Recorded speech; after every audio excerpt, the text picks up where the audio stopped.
ಮಂಗ್ಯ ತನ್ನ ಮರಿನ ಬಗಲ ಹಿಡ್ಕೊಂಡು ಹೋಗಿರ್ತೈತಿ. ಅದು ಕುತ್ತಿಗೆ ಬರ್ತಕ ನಿಂದಿರ್ತೈತಿ. ಕುತ್ತಿಗೆ ಬಂದು ನಾನು ಮುಳುಗ್ತೀನಿ ಅನ್ನೋದು ಅದು ಕರು ಆದ್ಮೇಲೆ ಮಂಗ್ಯ ತನ್ನ ಮರಿನೂ ಸಹಿತ ತೆಳಗೆ ಹಾಕಿ ಅದ್ರ ಮ್ಯಾಗ ನಿಂತದ್ದು ಕೇಳಿದ್ವಿ ನಾವು. ಇಟ್ಟು ಸಾಕಂತ ನನಗನ್ನಿಸ್ತದೆ ಇವತ್ತು ಹೇಳಿಕೆ ನಡೀತೀನಿ. ಮುಂದೂ ಧರ್ಮದಿಂದ ನಾವು ಅದಕ್ಕೆ ದಯಮಾಡಿ ತಪ್ಪು ಮಾಡಲಾರ್ದ, ಯಾವುದೇ ಒಂದು ಅನ್ಯಾಯ ಮಾಡಲಾರ್ದ ನನಗೆ ಮನಸ್ಸಿಗೆ ನೋವು ಆಗುವಂಥ ಕೆಲಸ ದಯವಿಟ್ಟು ಮಾಡಕ್ಕೂ.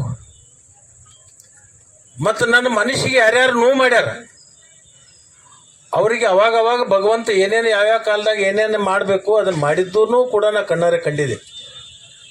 ಅಂದ್ರೆ ಆ ಮಹಾತ್ಮರ ಒಂದು ರಕ್ಷಾ ಕವಚ ಹೆಂಗೆ ಒಬ್ಬ ವ್ಯಕ್ತಿಗೆ ಇರ್ತದೆ ಅನ್ನೋದು ನನಗದು ಅರಿವಿಲ್ಲ. ಅದಕ್ಕೆ ಇವತ್ತಾಯ್ತು ಅವ್ರು ಪೊಲೀಸ್ ಸ್ಟೇಷನ್ ಮುಂದೆ ಕುಂತಿದ್ದಾರೋ ನೋಡೋಣ. ಅವ್ರು ಬಹುತೇಕ ಇಲ್ಲಿ ಬರೋರಿದ್ದಾರೆ.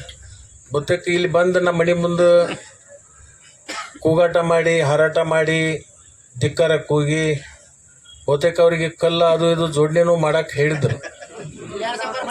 ಆದರೆ ಒಂದೇನಂದ್ರೆ ಅದನ್ನು ಕೇಳ್ಕೊತಾ ಇದ್ನಿ, ಯಾವಾಗ ಬರ್ತಾರೆ ಅವಾಗ ಇಲ್ಲಿ ಬರಬೇಕು, ಏನು ಅವ್ರು ಮಾಡ್ತಾರೆ ಅದನ್ನು ಮಾಡಿಸ್ಕೋಬೇಕು ಅಂಥೇಳಿ ನಾನು ಸಿದ್ಧನಾಗಿದ್ದೆ. ನಾ ದರೂರು ಬಂದು ಚಿಕ್ಕಟ್ಟಿದ್ದಕ್ಕೆ ಬರೋದ್ರಾಗ ಇಲ್ಲ ಮಂದಿ ಭಾಳ ಕೊಡಿರು ಮತ್ತು ಬರಬೇಕು ಅಂತೇಳಿ ಸಿದು ಫೋನ್ ಮಾಡಿದ.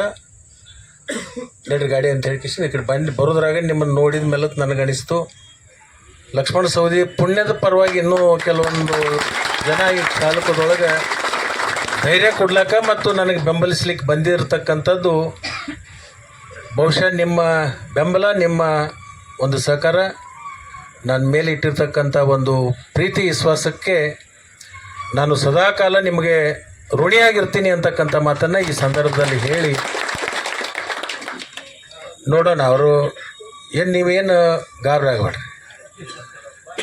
ಹಾಂ ಯಾರು ಹಾಂ ಮಾಡಲಿ ಅದನ್ನೇ ಯಾವಾಗ ಬಂದಾಗಿಲ್ಲ ಬಂದಾಗಿರ್ತದೆ ಬಂದ್ ಮಾಡಲಿ.